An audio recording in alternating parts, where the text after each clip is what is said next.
各位诚心诚意的朋友们，大家吉祥。有了压力，如果没有解决，就会慢慢累积，累积之后可能就会造成忧郁。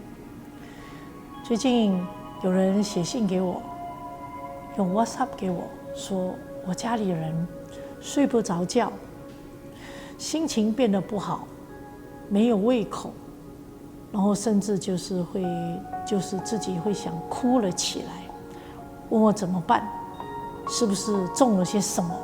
我说不是，这个绝对是让自己给了自己太大的压力，甚至变成了一个忧郁。那这个忧郁会造成失控，就是你自己没有办法来用自己去主导自己，就是说你的心情你没有办法去主导之下，就会变成什么？外境来什么你就接受什么。看到一个影，就好像看到一个什么东西异常的一个东西呈现在你面前。看到一个人讲话，你会觉得这个人是不是在针对我？或者一件事情呢，你不假思索的你就先暴躁了起来，骂人，不喜欢别人，等等各种样的情绪就出来。一情绪出来，这下子呢，很多人也受了伤，你自己更是受伤。所以这个时候怎么办？这个抗忧虑要靠我们的真正的是佛法，还有医疗的两方面的配合。有一个人，他确实是中了忧郁症，后来看了医生，医生只跟他说：“哎呀，你的这个脑子里面少了某一个营养，就维他命 B， 你要去补充。如果这个维他命 B 平衡了那就没事。”他听了就非常的安心，回来跟我说：“医生说我是在脑子里面缺乏了一个成分。那既然是这样子，医生就给他吃药。但是医生呢，其实也给他睡眠的药，因为他在这个过程当中将近3个月、2个月没有好好的睡，这一直不断，每天没有办法安眠呢。我们佛教里面叫脑热，这个脑一热，他就没有办法，越脑热越是不能安眠。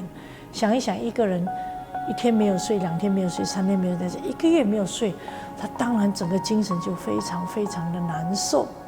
所以医生给他开了这个药，他睡了好几天，就是有睡有醒，有睡有醒。他现在跟我说他好了，所以我跟他也加了这么一句，我说本来就是此心能造，此心能灭，所以把你的营养照顾好，把你的睡眠照顾好，把你的运动，就是我们身心给它照顾好，再来就是要调你的心，你的心一定要调好，不要去忧郁，不要去忧虑这个怎么办呢？我现在学业怎么办？我现在事业怎么办？我的房子怎么，车子怎么办？忧虑不完。常常我们佛教里面就是要认识自己，假使做不到，我们就来转变一下，不能住大房子，我们住小房子；不能住小房子，我们租房子，没有什么不得了的。好，我们大家一定要知道，能屈能伸，能有能无，一定能够帮助到我们超越这个困难的。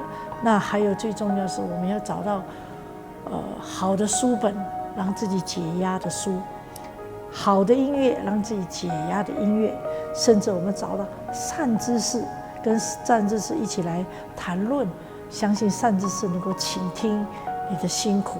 总而言之，这个时候绝对不能有负面思想，绝对不能。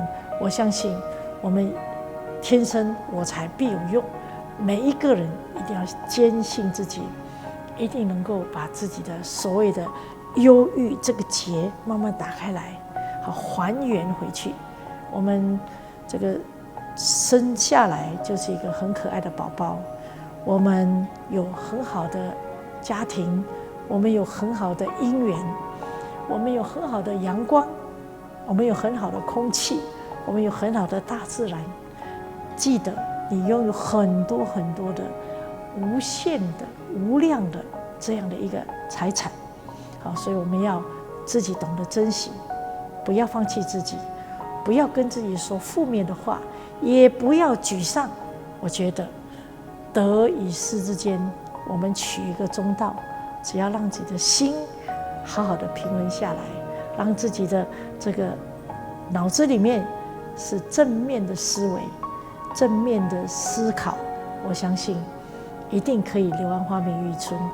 我们不要重己，因为我们天生就没有忧郁，所以是后来的我们没有去整理自己的心情，所以现在要回来佛心，回来真心，回来这里的清净心。我们本来就是一个可以觉悟的人、清净的人、法喜的人、幸福的人、平安的人，所以你选择了什么呢？我希望各位朋友们不要因为自己的困难造成压力，因为压力没有解就变成忧虑。记得我们还原回来，回到原原本本的本来的自己。祝福大家平安吉祥。